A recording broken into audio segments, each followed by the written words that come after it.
juga yang di backing oleh oknum-oknum. Nah ini menjadi sumber masalah bagi penanam modal enggan menanamkan modalnya. Selain dari itu juga ada permasalahan-permasalahan lain. Ketika ingin berinvestasi, secara otomatis dia akan mengurus syarat-syarat administrasi untuk pendirian perusahaan, kan? Nah yang menjadi sumber masalahnya itu birokrasi yang mempersulit untuk pengurusan segala izin-izin. Oh Pak, kita sudah ada Badan Pelayanan Terpadu Satu Pintu, BTSP, begitu kan, Badan Pelayanan Terpadu Satu Pintu. Tapi tetap sulit juga. Tetap saja secara birokrasi ada calo-calo yang berupaya untuk bisa menyelesaikan Pak dengan lebih cepat, tapi harga relatif lebih tinggi. Kan begitu. Masih ada gitu ya. Nah, PTSP itu kan didirikan sebagai dasar untuk mempermudah investor menanamkan sahamnya. Termasuk bagi birokrasi ini menjadi dasar sorotan kita. Ya, kebetulan penelitian saya tentang penanaman modal. Ya, menjadi sorotan itu adalah bagaimana efektivitas Badan Pelayanan Terpadu Satu Pintu tersebut. Apakah sudah sesuai dengan visi misinya? Ketika benar di dalam pengurusan izin A seperti itu, di setiap dindingnya ada mau mengurus misal IMB, sekarang udah tidak IMB lagi namanya. Pengurusan izin ini, syarat dan ketentuannya adalah ini, biayanya adalah ini, paling lambat adalah ini, sekian hari begitu. Nah sekarang sejauh mana efektivitas itu? Pantauan-pantauan yang seperti ini yang harus menjadi sebuah sasaran utama bagi pimpinan-pimpinan di daerah agar benar-benar efektif, agar orang mau ingin menanamkan sahamnya udah tidak dihantui lagi dengan birokrasi yang sulit, lama-lama yang kemudian tidak ada lagi yang namanya calo, kan begitu.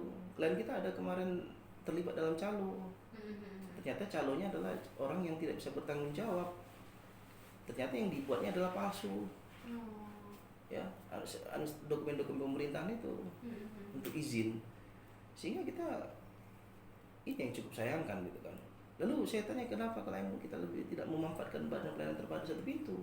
Kan sudah ada tuh birokrasinya yang secara transparan, keterbukaannya sudah jelas, itu ada dinding menyebutkan bilang paling lama sekian hari, biaya sekian, gitu kan. Ini syarat-syaratnya. Tetap aja Pak sulit Pak, tidak sesuai Pak katanya begitu. Janjian 5 hari sudah selesai, ya bisa saja belum tentu sebulan bisa selesai Pak. Nah ini yang menjadi sumber masalah. Padahal ketika investor menanamkan sahamnya di suatu daerah akan berdampak baik terhadap masyarakat. Harusnya didukung oleh pemerintah secara baik agar benar cita-cita ini mensejahterakan masyarakat itu bisa terwujud. Salah satu cara mendukungnya regulasinya dipercepat gitu, ya, dipergampang gitu. Ya, salah satunya itu. Sekarang dengan hadirnya Undang-Undang Cipta Kerja nomor 11 tahun 2020, ya. Kalau di situ tentang penanaman modal bisa dilihat di pasal 77. Kan sudah ada Undang-Undang Penanaman Modal nomor 25 tahun 2007 tentang penanaman modal. Nah, di sana kan mengenai ada pembahasan tentang penanaman modal dalam negeri dan ada penanaman modal asing. Bagaimana ketentuan, bagaimana syarat, bagaimana apa yang harus dia lakukan. Yang penting jangan yang hal-hal yang dilarang di dalam menanamkan sahamnya.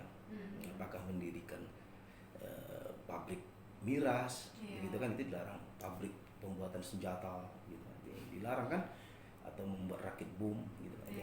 Jadi artinya apa? Ketika ini dipermudah, secara otomatis akan membangkitkan perekonomian daerah.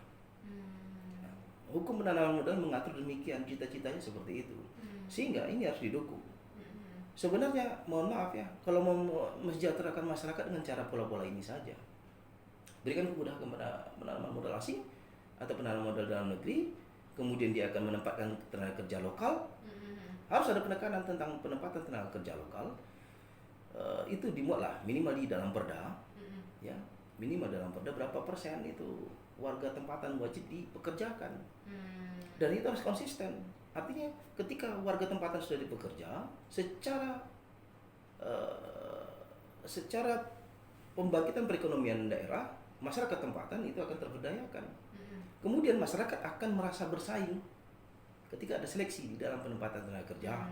Otomatis dia akan merasa ada persaingan. Sehingga dia juga terpacu untuk meningkatkan skillnya ya. Betul, sehingga dia terpacu untuk meningkatkan skillnya. Tapi yang abang lihat realitanya di lapangan seperti apa sejauh ini? Abang